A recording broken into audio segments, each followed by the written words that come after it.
Welcome back. You're listening to Jason Lee Willis's Bible study series, Examining Moses. Today's episode, Plaguing the Gods. Was the conflict ever in doubt? I mean, really? Is it an even match for the Master of the Universe, the Lord Almighty, capital G-O-D, to take on a pampered Egyptian brat? Well, God knew the outcome before he even sent Moses, including the fact that Ramses the Great's heart would remain unchanged.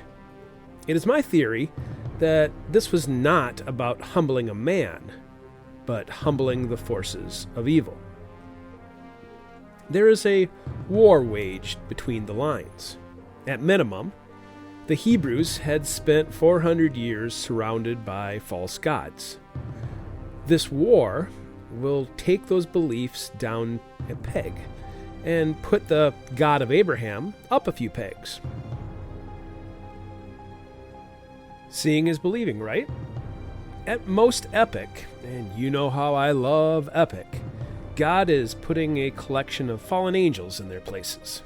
He begins with those in Egypt, and then we'll move on to those in Canaan. I'm sure some of you are struggling with my epic lens. There are no other gods but God. Well, let's look at what God actually said about the matter. In Genesis chapter 20, verse 1, it reads, "And God spake all these words, saying, I am the Lord thy God, which have brought thee out of the land of Egypt, out of the house of bondage. Thou shalt have no other gods before me.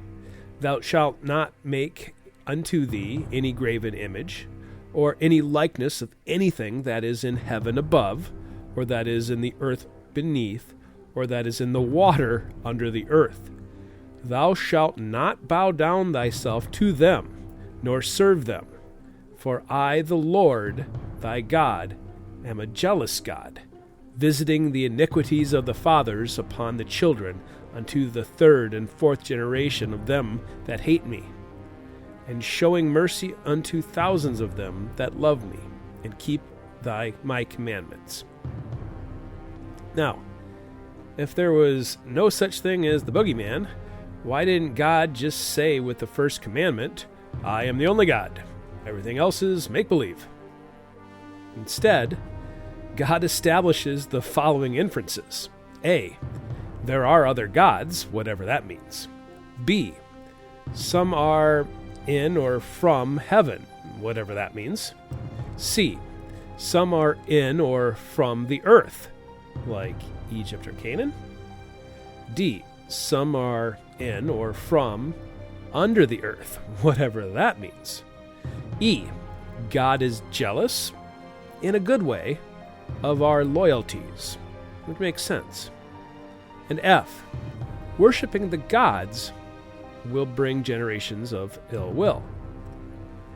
This is pretty intense for something that doesn't exist. Yes, you can metaphor this away. You can turn a god into a sin or addiction quite easily. But back in the days of Moses, we had elemental transformation, the staffs. And the priests of Belial will go miracle for miracle on a few of these plagues. That was pretty literal. In the book of Revelation, there seems to be some pretty literal enemies being thrown into the lake of fire too. Why don't we see epic displays of magic and gods in 2020? Well, the context of Moses alludes to God cleaning house of all the dirt left behind after the flood. I believe all the magic-making giant daddies will be taken off the board, leaving only Satan and some demon spawn left by the time of Christ. Look at how many are mentioned in the Bible. Ammon, Asherah, Ashtoreth, Baal, Beelzebub, Bel, Chemosh, Dagon, Gad, not God, Artemis, Jupiter, or Zeus, Mercury, or Hermes, Merodach, Milcom, Molech, Nebo, the Queen of Heaven, Tammuz. There are 34 clear references to gods, whether real or not. Yes, The graven images and idols could have been a bunch of hogwash. But there is a lot of purpose in deconstructing the Egyptian gods by God.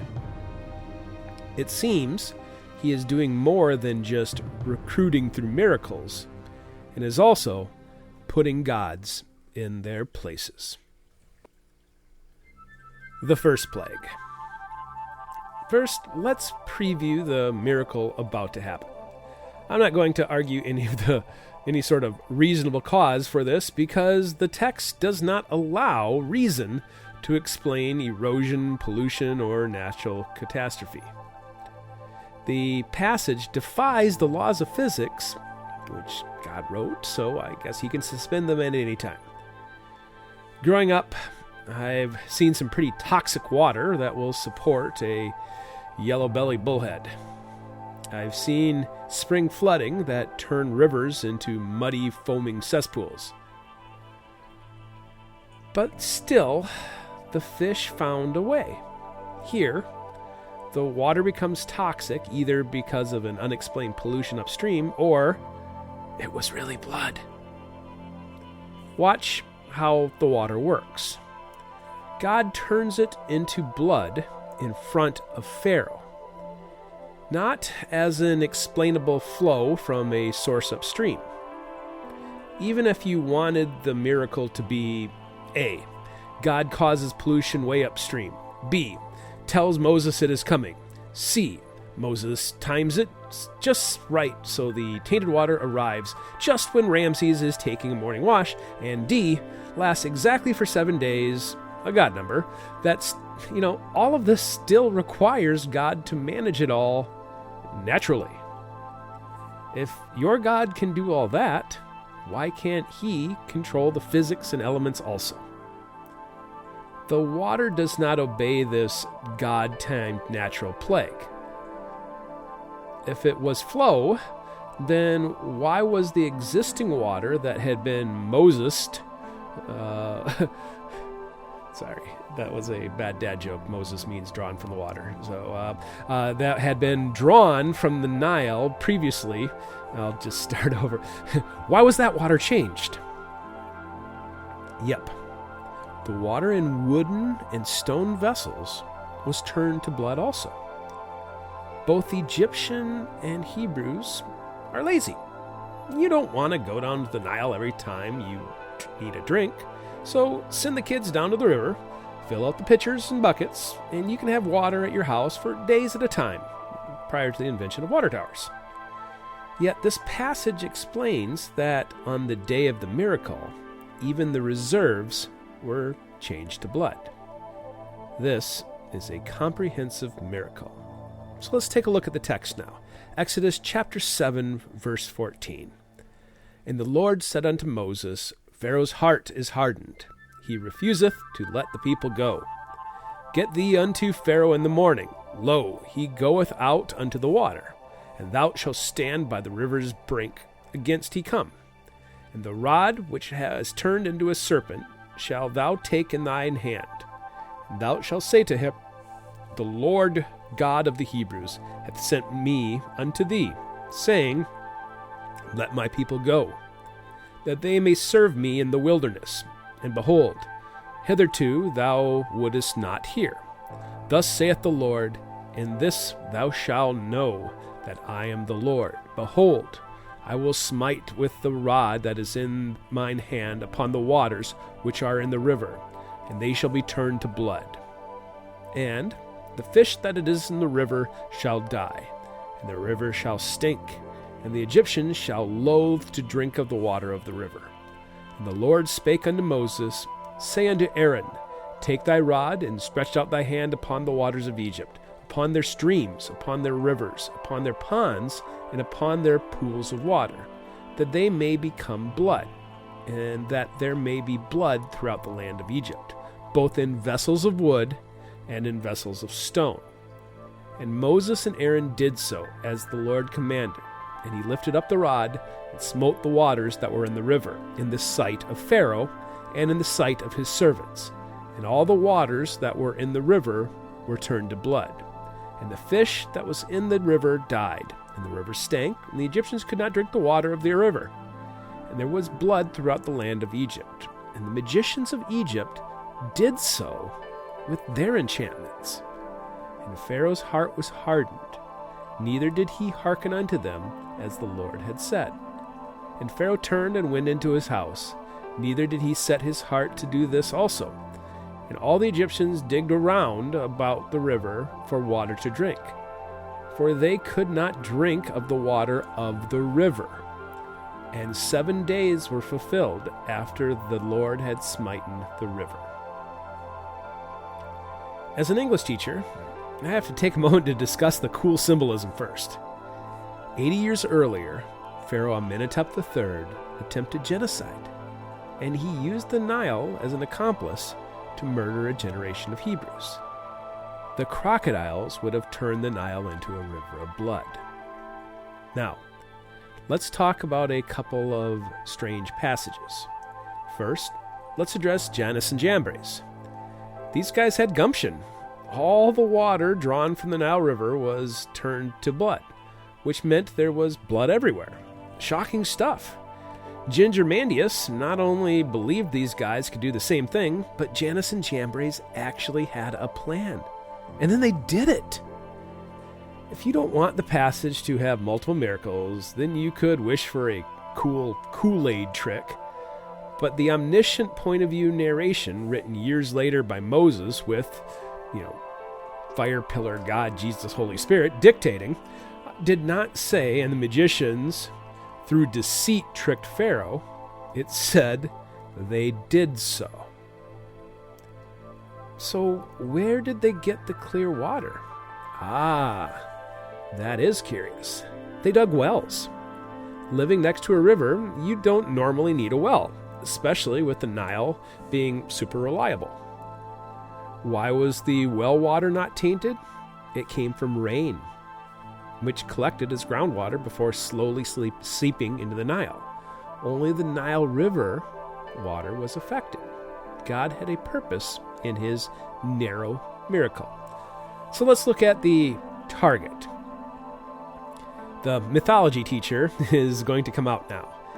Like our Genesis, the Egyptians believed the world started with water. They have a quartet of gods known as the Ogdoad, with Nun being the god of water, Amen being the god of invisibility, like you're clearing your throat there, being in infinity, and Kek being darkness. With God snapping his fingers and turning Nun into blood, Moses showed Pharaoh who was the master of the water. Another Egyptian god is Hapi, or Hapi, but it's fun to say Hapi, H-A-P-I. Ironically, his symbol was the mushroom. Dude, Hapi, I see why he's happy. Hapi is the god of the Nile, so God is picking on him. Only Hapi water was turned into blood. Without any backstory, I have no idea the fallen angel being worshipped here. But God put his former servant into his place. The second plague. Frogs are kind of cute, so this is a curious curse. Easily killed with a step. The frogs would have started to pile up just by walking around. So, why cute? Both with the 10 plagues and the book of Revelation, God is portrayed as being full of vengeance, the wrath of God. Folks often see the end times as God destroying the earth because he's mean and mad. Part of his reason in giving us the specific details is because he loves us. He wants folks to repent. The signs in the book of Revelation are last chances to change your ways. Each one that ticks off should be seen as another opportunity to get right with God. This is not cruel, it's an opportunity. Here we have frogs who don't harm anyone. It annoys, but it does not impact. Heck, it's a good food source with a lack of quality food around. no fish means all the tadpoles grew up? Yeah, I'm not going to even tackle the natural miracle of this. I do want you to notice that Jannes and Jambres again shrugged their shoulders and turned to Belial for another miracle, which is granted. Say what? How did they produce frogs? It doesn't explain. But let's look at Exodus chapter 8, verse 1. And the Lord spake unto Moses, Go unto Pharaoh, and say unto him, Thus saith the Lord, Let my people go, that they may serve me. And if thou refuse to let them go, behold, I will smite all thy borders with frogs. And the river shall bring forth frogs abundantly, which shall go up and come into thine houses, and into thy bedchamber, and upon thy bed, and into the house of thy servants, and upon thy people, and into thine ovens, and into thy kneading troughs. And the frogs shall come up both on thee, and upon thy people, and upon thy servants. And the Lord spake unto Moses, Say unto Aaron, Stretch forth thine hand with thy rod over the streams, over the rivers, and over the ponds, and cause frogs to come up upon the land of Egypt. And Aaron stretched out his hand over the waters of Egypt, and the frogs came and covered the land. And the magicians did so with their enchantments, and brought up frogs upon the land of Egypt. Then Pharaoh called for Moses and Aaron, and said, Entreat the Lord, that he may take away the frogs from me, and from my people, and I will let the people go, that they may do sacrifice unto the Lord. And Moses said unto Pharaoh, Glory over me, when shall I entreat for thee, and for thy servants, and for thy people, to destroy the frogs from thee and thy houses, that they may remain in the river only? And he said, Tomorrow. And he said, Be it according to thy word, that thou mayest know that there is none like unto the Lord our God. And the frogs shall depart from thee, and from thy houses, and from thy servants, and out from Pharaoh. And Moses cried unto God the Lord because of the frogs which he had brought against Pharaoh. And the Lord did according to the word of Moses. And the frogs died out of the houses, out of the villages, and out of the fields. And they gathered them together upon heaps, and the land stank. But when Pharaoh saw that there was respite, he hardened his heart, and hearkened not unto them, as the Lord had said. So let's look at the target here. Is there a frog god? Yep. In the beginning, God hovered over the face of the waters.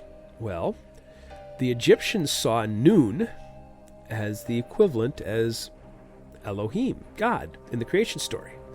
As a result, they saw watery Nun as a life giver, and the symbol of Nun was the frog. Moses, and or God, calling forth a swarm of frogs, caused the Egyptians to curse their life-giving God. Now, several chapters ago, I mentioned Hatshepsut as a princess mother candidate for the Moses timeline. According to Egyptologists, Hatshepsut worshipped another frog god called Heket. Heket was a goddess of childbirth, so I can see why folks choose her as the princess, but when you look a little closer at Heket, it quickly gets darker. Yes, Heket was a powerful female goddess who you'd pray to for help in getting pregnant, but her worship was a bit more sinister and had some surprising connotations. Ever read Macbeth? Well, Lady Macbeth was the blood-smearing psychopath who'd do anything to become queen. What made her so mean and ruthless? Apparently, like Hatshepsut, she had problems with fertility and could not give Macbeth an heir. Who did she worship? Hecate. Now, Shakespeare knew his mythology and also took the Greek variation of the goddess Hecate, who was very pro-woman, double toil and trouble, but also had vicious, something wicked this way comes. Hecate or Hecate was a goddess of witchcraft, and sorcery, who would stand at the crossroads at night with her hellhounds and lure wary travelers with her torch. And when the traveler got near, one of her 3 heads would turn, and she'd club them to death with a mallet. 3 witches, 3 heads, past, present, future. A true trinity of evil. Lady Macbeth and Hatshepsut turned to this evil frog goddess to give them children. Remember, the midwives who were told by Amenhotep III to kill the male Hebrew babies? Hecate was the goddess of childbirth. So, frog plague. God does hold grudges to the 3rd and 4th generations. Plague 3. Wee bugs. I say wee bugs because is it gnats or are they lice? It depends on which version you're reading.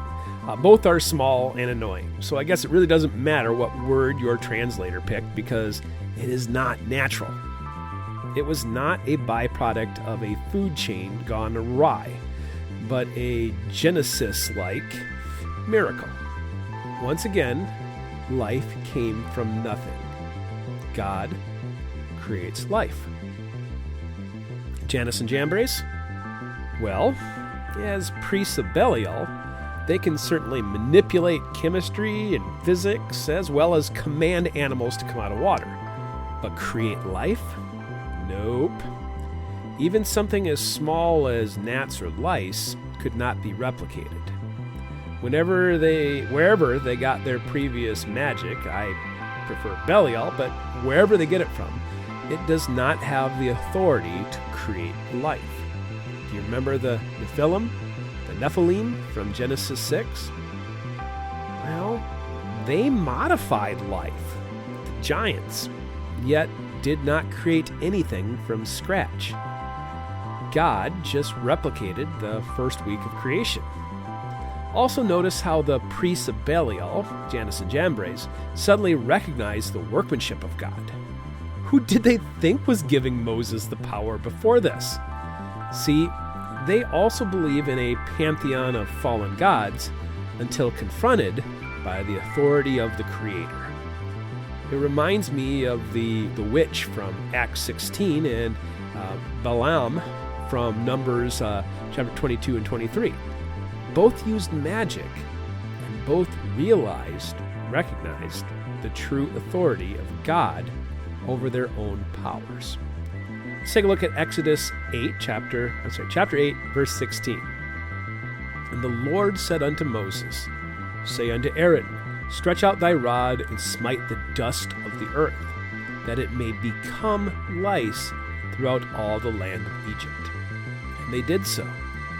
For Aaron stretched out his hand with his rod and smote the dust of the earth, and it became lice in man and in beast. All the dust of the land became lice throughout all of the land of Egypt. And the magicians did so with their enchantments to bring forth lice, but they could not. So there were lice upon man and upon beasts. Then the magicians said unto Pharaoh, This is the finger of God. And Pharaoh's heart was hardened, and he hearkened not unto them, as the Lord had said. So what's the mythological target with this one? Another creator god of the Egyptians is Geb. Get ready for some alliteration. Geb is the god of the ground, and his symbol is the goose. So in the first 3 plagues, God has reminded all the Egyptians that neither Nun nor Geb had any true power, and he was the true creator. Plague 4. Flies. Explain this. So far, the miracles shown were either rationally explicable phenomenon or could be done through the mystical arts. When we get to the plague of flies, things begin to change. This time, the swarm of flies only affect the Egyptians as a sign that God is picking sides. Prior to this, frogs hopped in Hebrew houses, where the water had been turned to flood, turned to blood, and the owner was itching because of the little bugs. Now, the swarms of flies only affect the Egyptians. The land of Goshen, where the former Team Delta lived, as well as a majority of the brick-making slave population, received little to no effect. In central and southern Egypt, where Team Thebes lived, they are heavily plagued. Regardless of location, no Hebrew is bit. Exodus chapter 8, verse 20 reads, "And the Lord said unto Moses, Rise up early in the morning, and stand before Pharaoh. Lo, he cometh forth to the water. And say unto him, Thus saith the Lord, Let my people go, that they may serve me.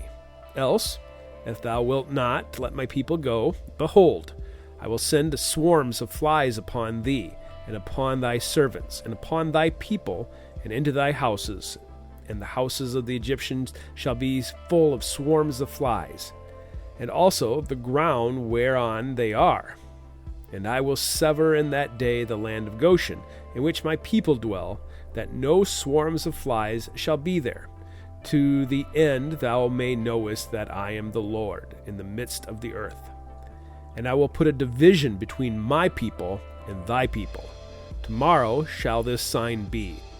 And the Lord did so, and there came a grievous swarm of flies into the house of Pharaoh, and unto his servants' houses, and into all the land of Egypt. The land was corrupted by reason of the swarm of flies."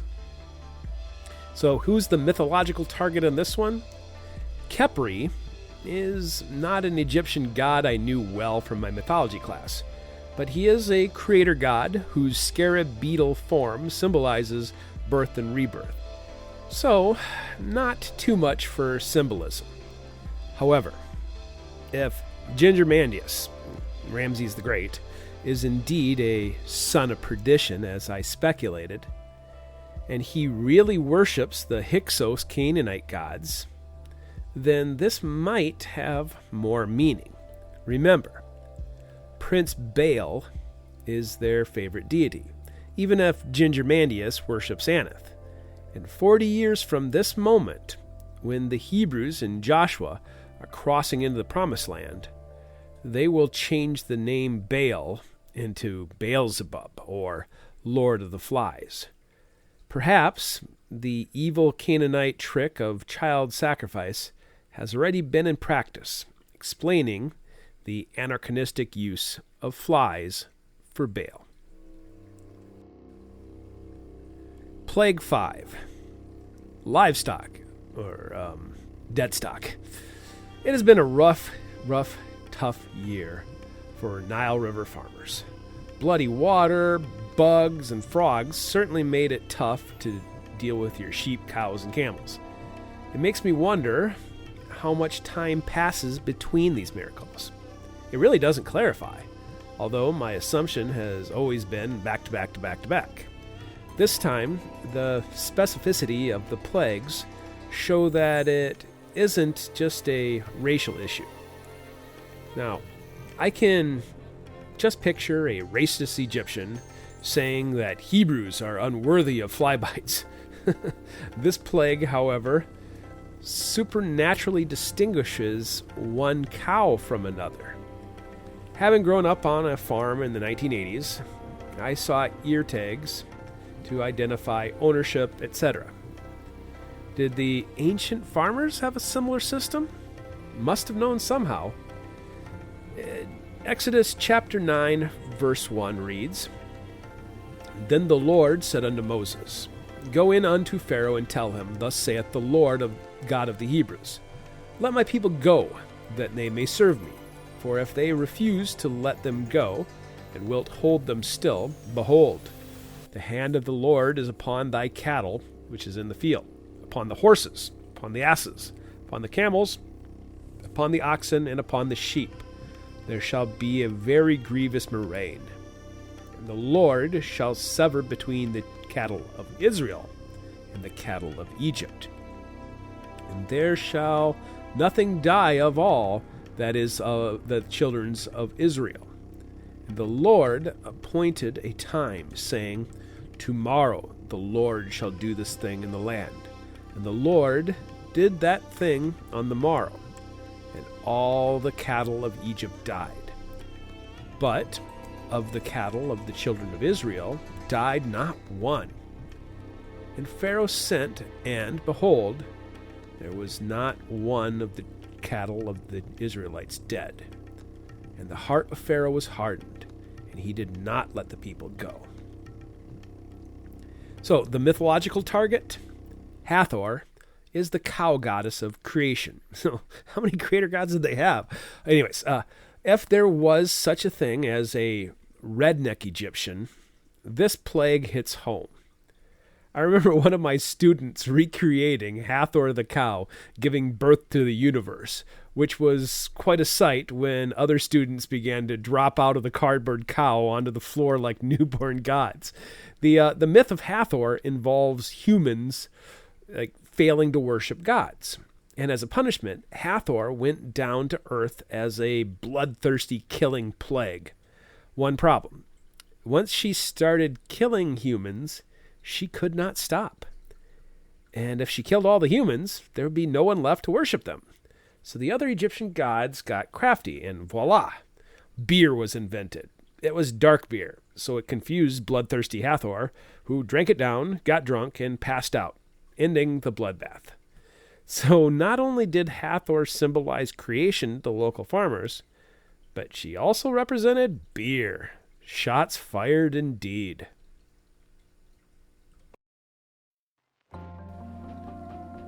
Plague 6. Boils. Again, I like the parallel between the plagues and the Book of Revelation. After only impacting nature, God now turns up the dial on the non-believers, specifically the priests of Belial, Jannes and Jambres. In Revelation, it reminds me of the fifth trumpet, where men are so tormented they seek death but cannot find it. The source of the Egyptian plague can only be attributed to Moses, who took the dormant ashes from a furnace and caused the disease to spread. Exodus chapter 9, verse 8. And the Lord said unto Moses and unto Aaron, Take to you handfuls of ashes of the furnace, and let Moses sprinkle it toward the heaven in the sight of Pharaoh, and it shall become small dust in all the land of Egypt. It shall be a boil breaking forth with blains upon man and upon beast throughout all the land of Egypt. And they took ashes from the furnace and stood before Pharaoh. And Moses sprinkled it up toward heaven, and it became a boil breaking forth with blains upon man and upon beast. And the magicians could not stand before Moses because of the boils, for the boil was upon the magicians and upon all the Egyptians. And the Lord hardened the heart of Pharaoh, and he hearkened not unto them, as the Lord had spoken unto Moses. The mythological target.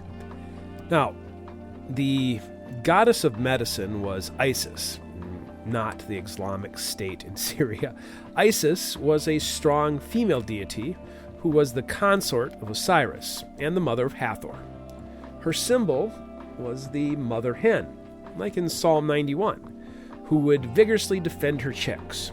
When her husband was murdered by Seth, the guy who Ginger Mandius worships, she goes on an epic quest for revenge and justice.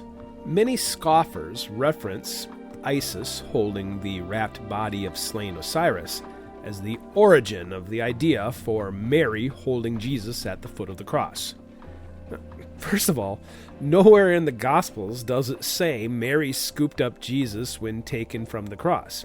But even if it did, a modern artist can still use the visual from another art form, in this case Egyptian, without it meaning Christianity was a fabrication. Isis is also a figure that spans dynasty after dynasty.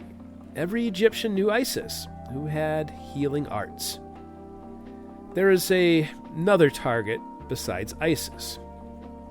Remember how I got all excited about the Sons of Perdition talk? St. John not only went on record by saying there were, quote, many antichrists that had already come. But in the book of Revelation, he talked about the 7 heads of the beast being 7 kings, and that 5 of those kings had already come, so dead.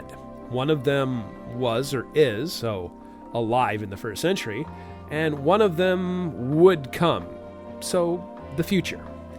These 7 kings would somehow make an 8th, the nastiest of all nasty antichrists.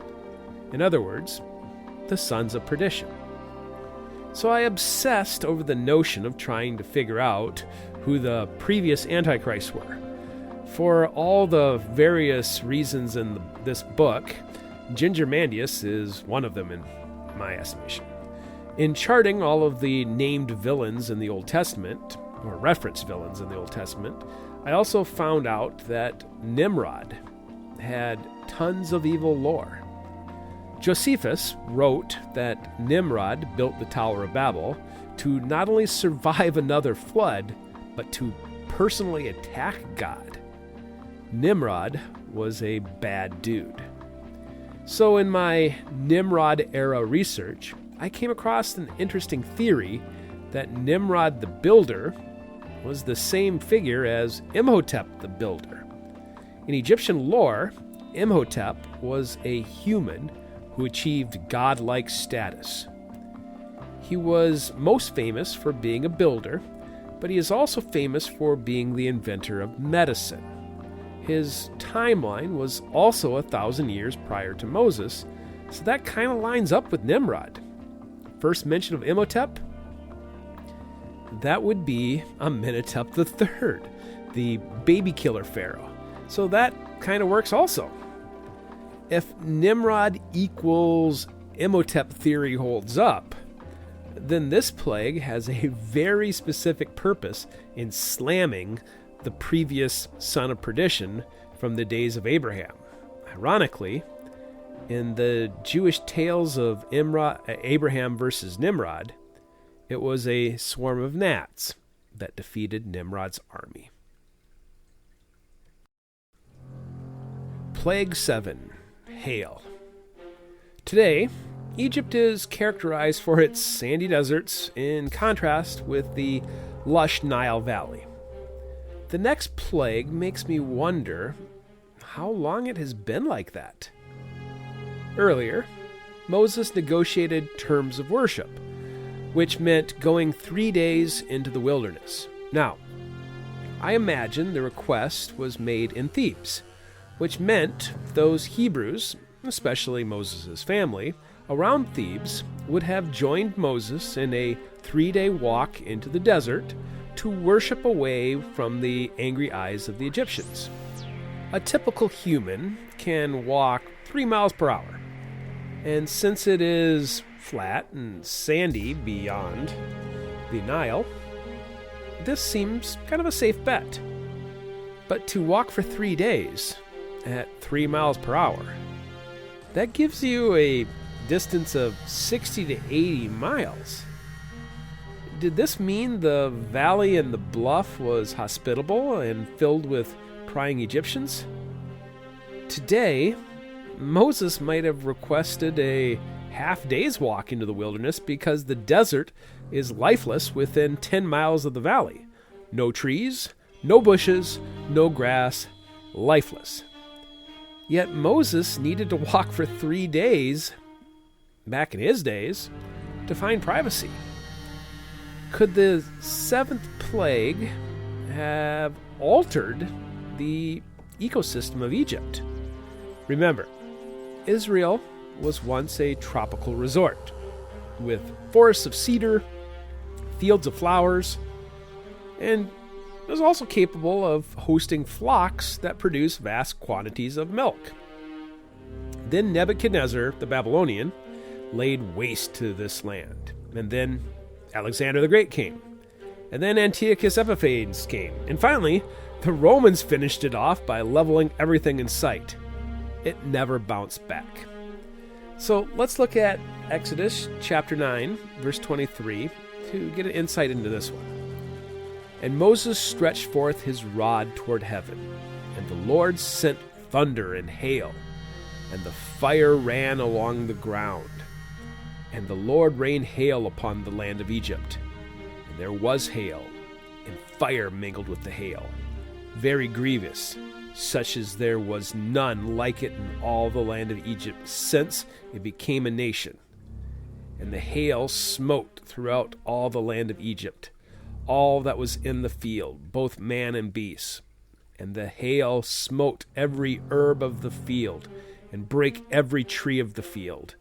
Only in the land of Goshen, where the children of Israel were, was there no hail. And Pharaoh sent and called for Moses and Aaron, and said unto them, I have sinned this time. The Lord is righteous, and I and my people are wicked. Entreat the Lord, for it is enough, that there shall be no more mighty thunderings and hail, and I will let you go, and ye shall not stay no longer. Of course, then Pharaoh changed his mind again. It makes me wonder if this single plague did enough to damage the delicate system, leaving only the valley fertile enough to sustain plants. Also, notice how this plague is more than just regular hail. This is Emperor Palpatine shooting lightning bolts into the clouds, which then sent fire down to the ground. This is so much more than just a bad storm. Fire does not mingle with hail anywhere except in the book of Revelation, chapter 16. Although the hailstones must not have been massive, they still ripped down every tree. This scene is so epic, downright epic to behold. So, what's left? Just ego. The mythological target. Egyptian mythology is full of sky gods, so this was not as specific. Besides Ra, we have Nut, the sky goddess and consort of Geb. Seth is also a god of chaos, so seeing hail and fire together, it was definitely chaotic. Yet, I'd offer Baal. In Ugaritic Canaanite mythology, Baal is their Thor. He is strong, bold, disobedient, and also chaotic. He is the storm god, whose symbol is the strong bull. Remember that Elijah will also have dealings with Baal worshippers and accepted a challenge to have a God versus God competition. Although they could have been delusional, it seems to me that they raised their hands and fully expected Baal to accept their sacrifice by having fire come down from the sky to consume it. Don't mess with the true God of physics, I guess. Not only did Baal bail on them, but then Elijah taunts them by dousing his offering with water just to show that natural physics doesn't work with the creator of the universe. Baal and the priests of Baal were taught a harsh lesson that day. So having Moses use his staff to shoot lightning into the sky is pretty much stealing Baal's thunder. Again, I could not resist the pun. Plague 8, the locusts. Yes, more bugs. So I'm looking hard for the symbolism. Apparently, the last plague did not claim all the grass, so the locusts came to finish it off. This plague went over the entirety of Egypt, which is a region more than 700 miles north to south. That's a lot of bugs. Besides the devastation, they also get Gingermandius to admit that his enemy, God, is real, powerful, and possibly better than him. But that does not mean he converts or repents. Exodus chapter 10, verse 12. And the Lord said unto Moses, Stretch out thine hand over the land of Egypt for the locusts, that they may come up upon the land of Egypt, and eat every herb of the land, even all that the hail hath left. And Moses stretched forth his rod over the land of Egypt, and the Lord brought an east wind upon the land all that day, and all that night. And when it was morning, the east wind brought the locusts. And the locusts went up over all of the land of Egypt, and rested in all the coasts of Egypt. Very grievous were they. For them there were no such locusts as they, neither after them shall be such. For they covered the face of the whole earth, so that the land was darkened. And they did eat every herb of the earth, and all the fruit of the trees which the hail hath left. And there remained not any green thing in the trees, or in the herbs of the field, through all the land of Egypt. Then Pharaoh called for Moses and Aaron in haste, and said, I have sinned against the Lord your God, and against you. Now, therefore forgive, I pray thee, my sin only this once, and entreat the Lord your God, that he may take away from me this death only. And he went out from Pharaoh, and entreated the Lord. And the Lord turned a mighty, strong west wind, which took away the locusts, and cast them into the Red Sea. There remained not one locust in all the coasts of Egypt, but the Lord hardened Pharaoh's heart, so that he would not let the children of Israel go. The mythology? I honestly couldn't find much for this one. Having used the bug gods for the gnats and the flies plague, my only thought is that Apollyon has an army of demons that resemble locusts.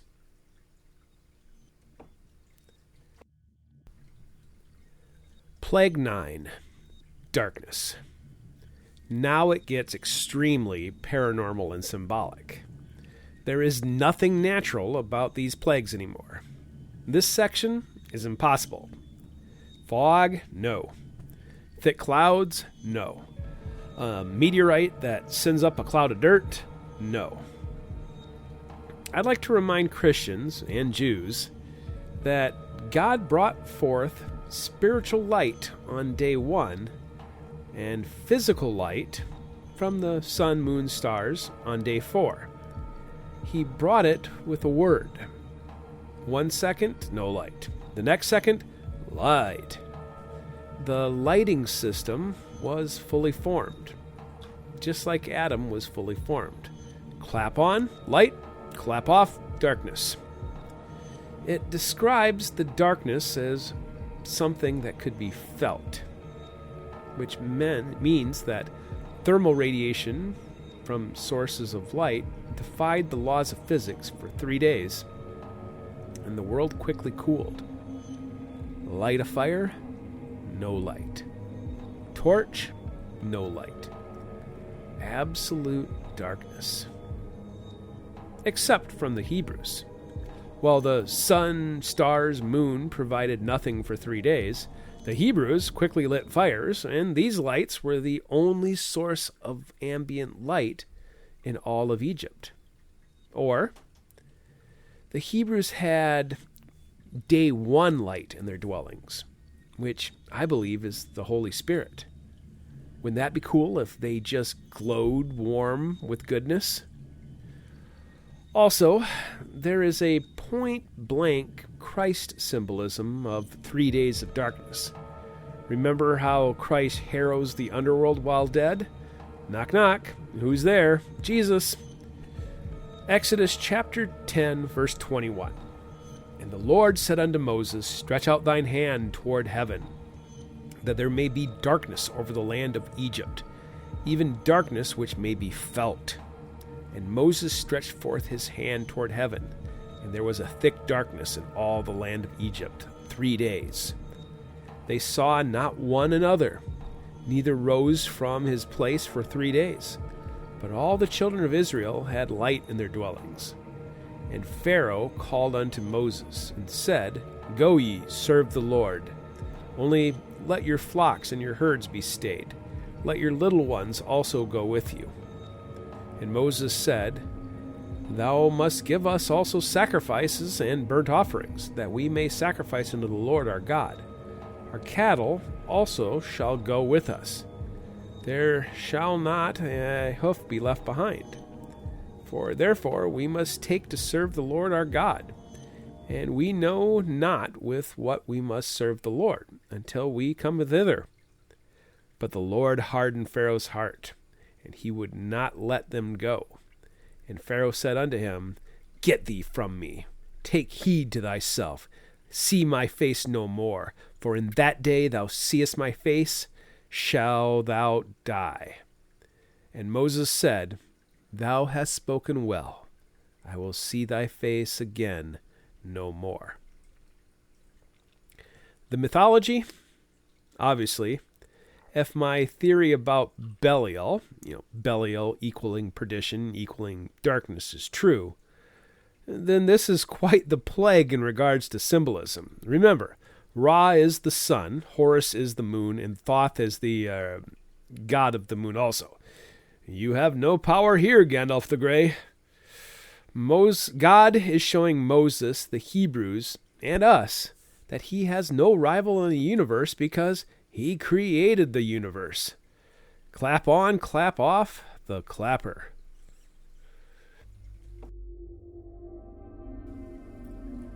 Plague 10, the Destroyer. Imagine that you built a car. You crafted each and every lug nut, bent each panel, and connected all the wires. It is a beautiful machine. Then one day, the tires cry out, I am the master of the car. From the tire's perspective, the car can't do anything without wheels, right? You scratch your head, looking at your car from the driveway. Stupid tires. While it is parked there in the driveway, the wheels and the brakes join in this little rebellion, and they begin to chant, We rule the car! We rule the car! Finally, you've had enough. You sit down in the car, insert the key, start the motor, and peel out. Turns out the tires have to do exactly what you want them to. Their debate meant little.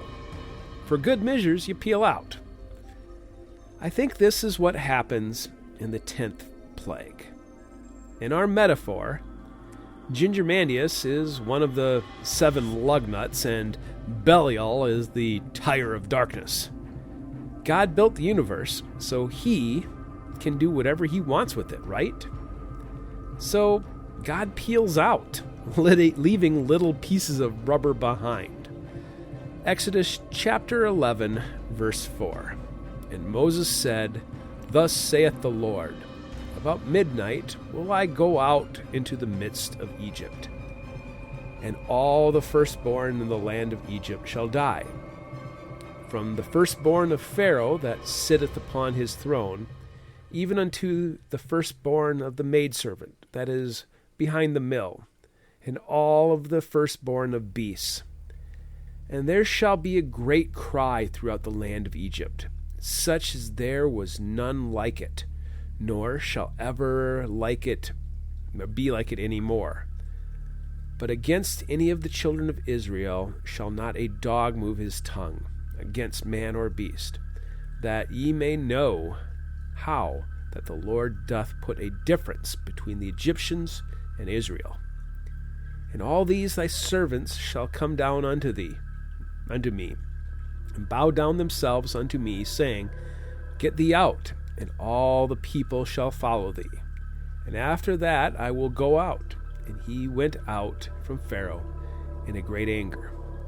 And the Lord said unto Moses, Pharaoh shall not hearken unto you, that my wonders may be multiplied in all the land of Egypt. And Moses and Aaron did all these wonders before Pharaoh.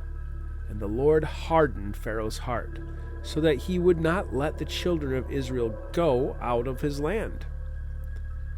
I'm skipping ahead a little bit to Exodus chapter 12, verse 12.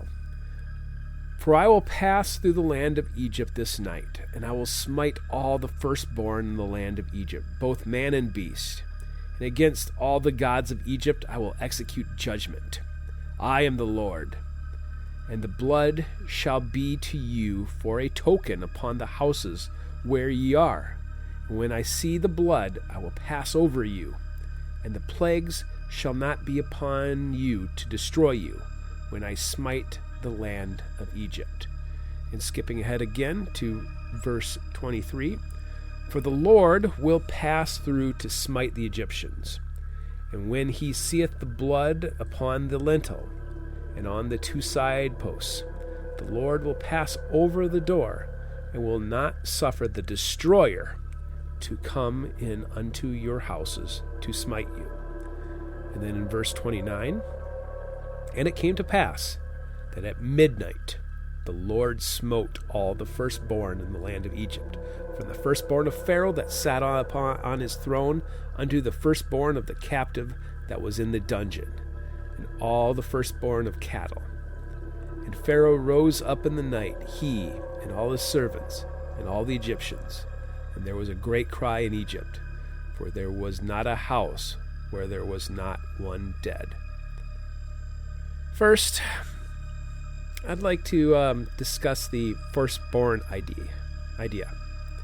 There's a lot of death if you include every animal in the land of Egypt. Remember, a 90-year-old man could be a firstborn, and his 60-year-old son could be a firstborn, and his 30-year-old grandson could be a firstborn, and his newborn great-grandson could be a firstborn. Generations would die in a single night. It surprised me that the Hebrew word did not specifically mean firstborn son. Yes, in the patriarchal society, a firstborn son is important, but the Hebrew word Bekaur, sorry if you're Hebrew, only means firstborn or chief.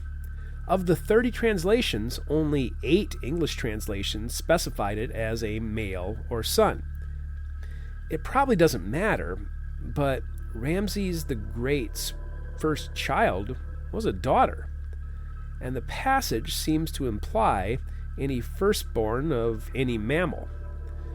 If she dies in the 10th plague, then it makes sense why there is a tribute to her built in all places, the land of Goshen. If it was a son, I've got nothing. Next, ponder the meaning of chapter 12, verse 12. Why is God doing this? Is it more than just a Gingermandius thing? He is doing it to execute judgment against the gods of Egypt. That is indeed a jealous God. What gods? All of the above. Dang, this is some heavy stuff happening off camera. There is a cosmic smackdown happening, and the witnesses are all hiding inside. Lastly, let's talk about the elephant in the room, the Destroyer. The Destroyer, it sounds like a Marvel villain, huh? Here, the Hebrew word was Hamashit. I'm not kidding you. Hmmmashit. Hamashit. There you go. That sounds better. Which is a verb rather than a proper noun. In Hebrews 11, verse 28, this scene is summarized with the Greek word olorthurian. Again, sorry about the pronunciation, which is another verb, meaning to destroy, ruin, or perish. So there is not a direct connotation or connection to Belial other than the negative connotation of the same meanings. Now, in Revelation 9:11, we meet an arch-villain. For some unexplained reason, a bad guy known as Apollyon in Greek or Abaddon in Hebrew is locked up in an abyss, but is released to lay waste to the world in the end times. Now, just a bit ago, God talked about how he was going to execute judgment on the gods of Egypt. Yet there is no explanation on what he actually did. Contrast this with Revelation 9:11, 9:13 through 16, and Jude 1:6. There is talk of angels being locked up. If we have giants post-flood, there needs to be a fallen angels post-flood. Yet today, we don't see any of this, thus locked up. God cleaned house on Passover night. But I'd like to focus on the angel of death. If my theory is correct, Belial is the same as perdition, and perdition is the same as darkness, and darkness is the same as death, and the last enemy is death. In the lore of Belial, his name means he who shall not rise, which means he is deep like an abyss. In the end times, he'll be let out to wipe out a world full of his followers. Here, in the era of Moses, God uses it to wipe out firstborns and possibly deal with other fallen angels. How ironic is it that Ramses the Great, Gingermandius, worships the dark gods like Aneth, Baal, and Belial, and for the final act, God makes Belial do his dirty work. God does not kill any firstborns, but Belial the Destroyer does. Remember my car tire metaphor? Well, God fires up the engine and shows the tire who is boss. Belial has no choice but to obey the will of God and destroy his own guys. There's another possibility I'd like to entertain also. That is a theory I found in the Book of Enoch. In that text, the fallen angels get in trouble for creating the giants. And right as the flood is happening, the archangels show up and kick butt. Ironically, Satan, called Samyaza in the text, did not get in trouble. But another fallen angel, Azazel, took the brunt of the blame. Apparently, it was mostly his plan, and as a result, he was singled out and thrown into a deep pit, which was then covered. This reminds me of how Apollyon is already locked up and released. Could the scapegoat of Leviticus 16:8 be a connection to the same figure of the Book of Enoch 10:8, which later became a symbol of Belial? Regardless, it was a dark night, and when the sun came up the next day, Ramses waves the white flag. The Hebrews were free. I hope you've enjoyed Episode 8 of Examining Moses by Jason Lee Willis. Check out my website or Facebook page, Jason Lee Willis Novels, for ordering the book or for more audio podcasts. The music you've been listening to today was provided by YouTube's audio library. Until next time,